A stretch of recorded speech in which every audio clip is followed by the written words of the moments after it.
Thank you, everybody, for coming to the Aaron Torres Podcast YouTube page. If you could do me a quick favor, see that little subscribe button at the bottom of your screen? Go ahead, click that subscribe button. Really does help our channel grow, our audience grow, and I really do appreciate it more than you know. So click that subscribe button. Appreciate your support. Now, here's the video that you came here for. I think now the big question going into Saturday is what happens if SMU loses the ACC championship game? What does it mean for the playoff picture? Because we've talked about it all week. I believe 11 teams have clinched their spots, okay? And I'll be very quick on this, but the 5 conference champions, the SEC, Big 10, Big 12, ACC, and Mountain West have clinched. The winner there is going to the playoff. I think the loser of the Big 10, the loser of the SEC, as well as Indiana, Tennessee, Ohio State, and Notre Dame will get at-large spots. That means there is one spot left. If SMU wins, then it will come down to the three loss teams in the SEC, Alabama, Ole Miss, and South Carolina. But here's the truth.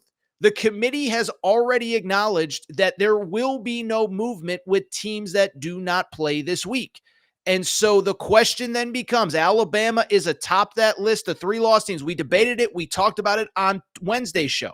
Should South Carolina be higher? What about Ole Miss? It doesn't matter at this point. Alabama, if SMU loses, is the only team that could possibly get in. And oh, by the way, if SMU wins, Alabama will get that 12th spot. So the question now becomes, if Alabama's going to get the 12th spot, if SMU wins, what happens if SMU loses? What happens in a conversation between an 11-2 ACC runner-up in SMU and a 9-3 Alabama team?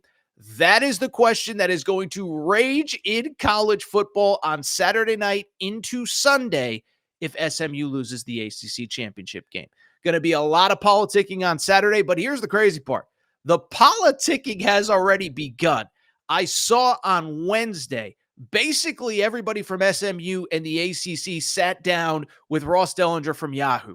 Rhett Lashley, the head coach, the AD Rick Hart, also ACC Commissioner Jim Phillips all said it would be preposterous if SMU lost this game and did not get in.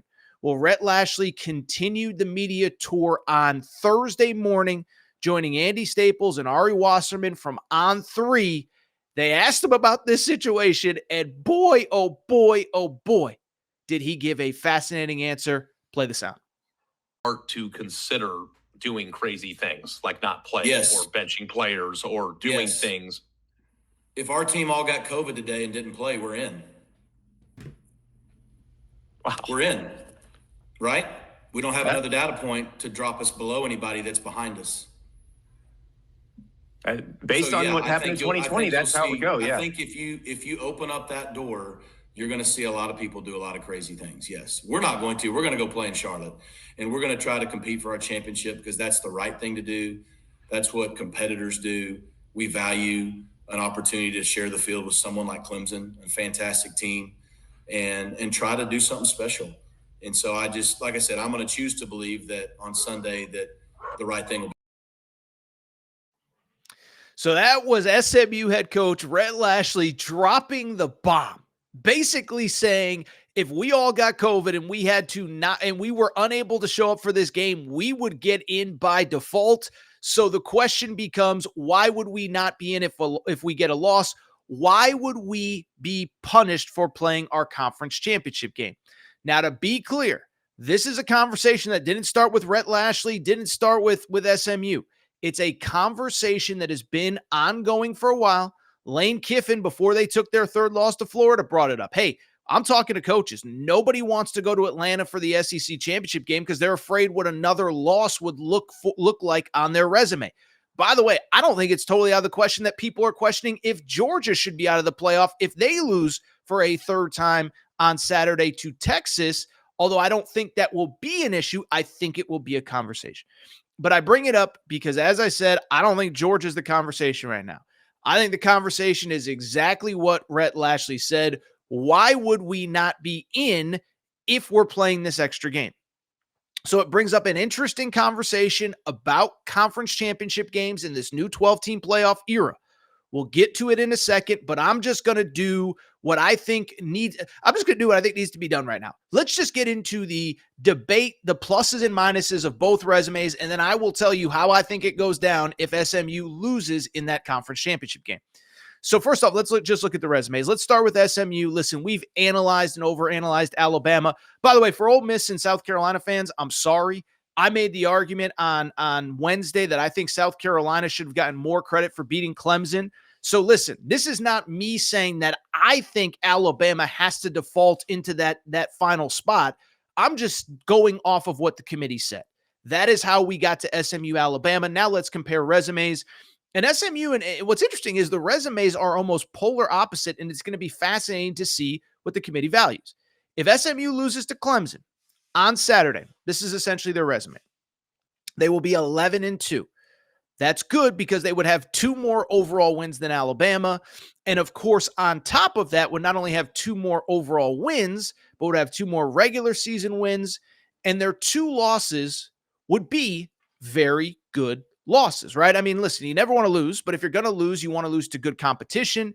And SMU's losses, for people who do not know their resume, it was early in the year at home to BYU. We didn't know it at the time, but BYU turned into a really good football team. BYU is 10-2, currently ranked in the top 20 in this final college football playoff ranking. And SMU's other loss under this hypothetical, because they're 11-1 right now, would be in the conference championship game to Clemson. Now, we can make fun of Clemson. They lost to South Carolina last week at home, whatever.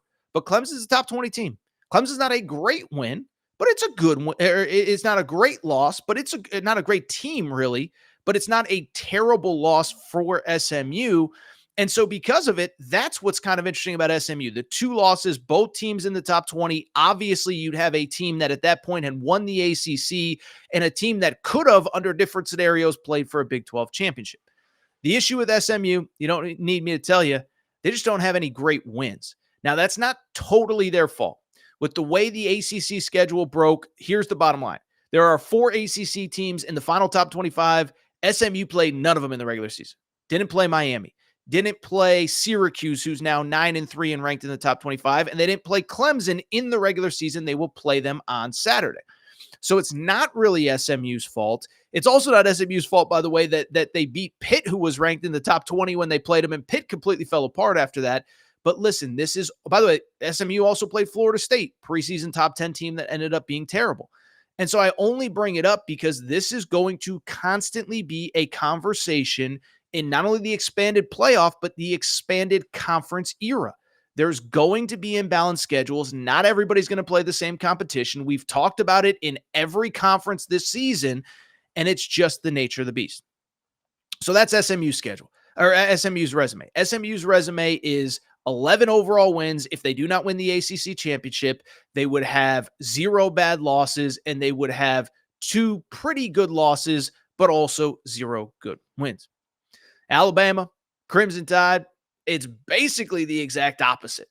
You look at Alabama. Listen, we've talked about Alabama. You don't need me to overanalyze their schedule. But year 1, under Kalen DeBoer, they are 9-3. They obviously will not play for a conference championship. And as I said, resume is kind of polar opposite of SMU. Resume is pretty straightforward.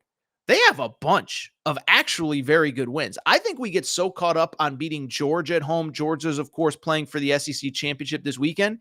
I think we forget about some of the other stuff Alabama's done. They did beat South Carolina head-to-head. That's part of the reason South Carolina is really not in the 12-team conversation as a 3-loss team. 2 of their losses were to Ole Miss and Alabama. So Alabama has a win over South Carolina, which is currently ranked in the top 15. Obviously, they beat Georgia, which is playing for an SEC title. I think it's also worth noting, Missouri, listen, they're not going to be making 30 for 30s about Alabama beating Missouri in week 8 or week 9 when Missouri had a backup quarterback. But Missouri finished 9-3. They, of course, are ranked in the top 20 right now at number 19. So overall, Alabama has 3 pretty good wins, and I would say 1 really good one. I guess you could argue the Georgia loss would be a little bit diminished if they lose to Texas in the SEC championship game. But those are 3 great wins. I still think the Georgia win will carry weight even if they don't win on Saturday. But also, we know the dark side of Alabama's resume as well. They not only have more total losses, but they have really bad losses too. Well, really bad losses, relatively speaking. And ain't Ole Miss losing to Kentucky. Sorry, Lane Kiffin. All I've heard is Lane Kiffin whine over the last couple of weeks. It's like, dude, you lost to Kentucky at home. Shut up. But you look at Alabama's losses. Listen, they obviously have a very respectable loss to a playoff team in Tennessee on the road. No one's going to criticize them for that. But then look at the other two losses at Vandy, at Oklahoma. Those are two teams that finished 6-6 and are barely bowl eligible.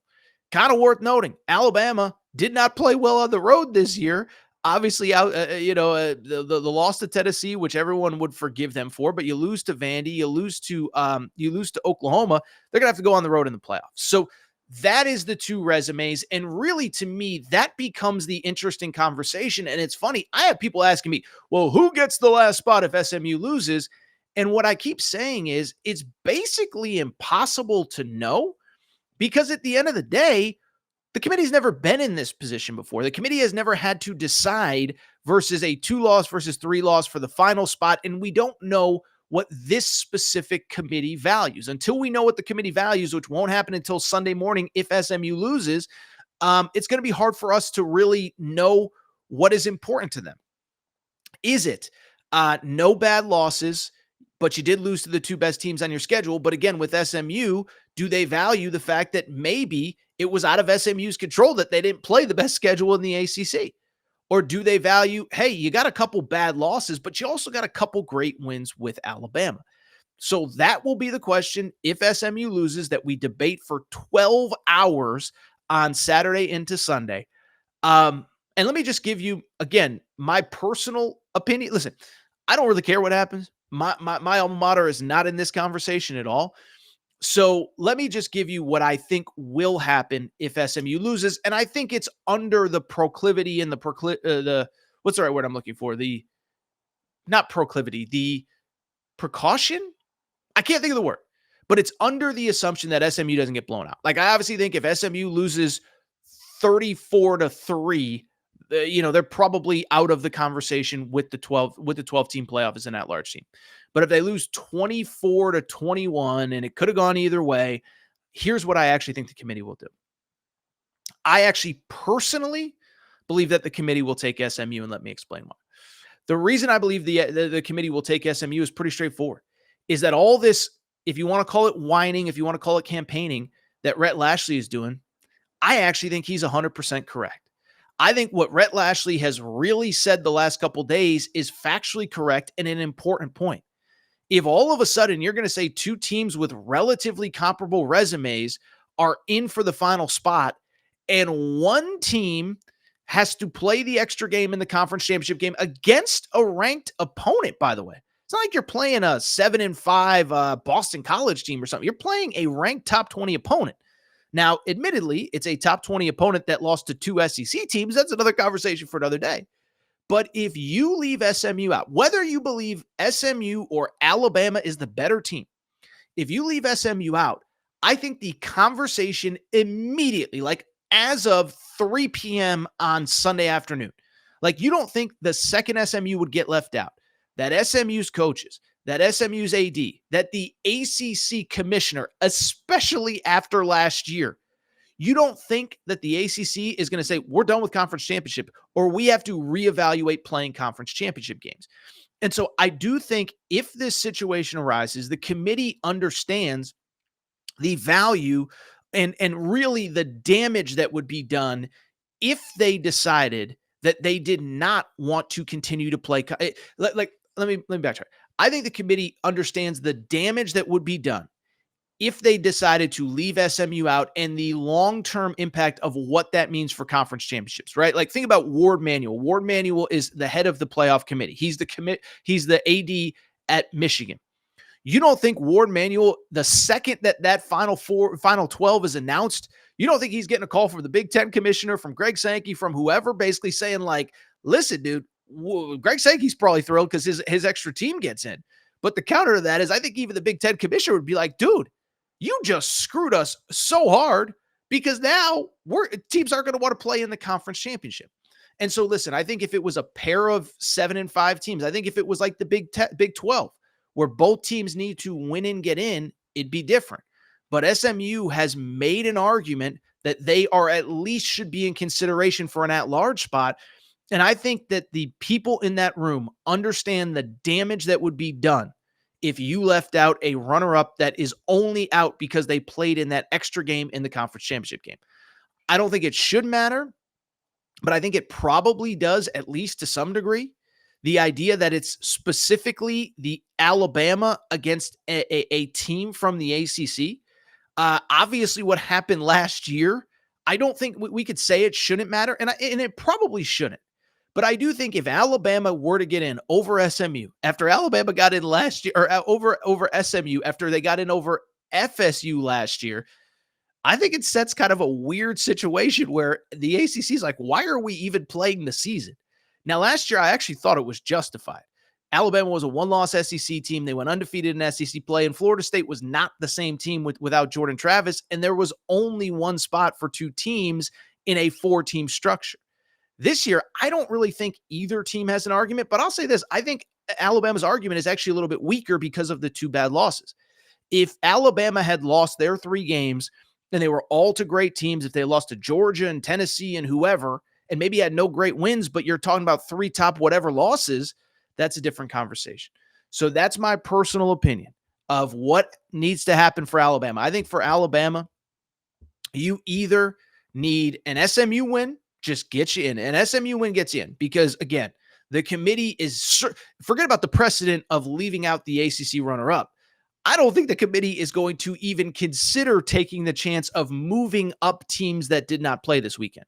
So if you're an Alabama fan, you've never rooted for SMU harder because Clemson is not in the at-large conversation. But I'll tell you, unless it's an absolute blowout, I do think, to me, I think SMU would get the nod. Now, should they? That's a different conversation. Will they? I think that's worth discussing as well.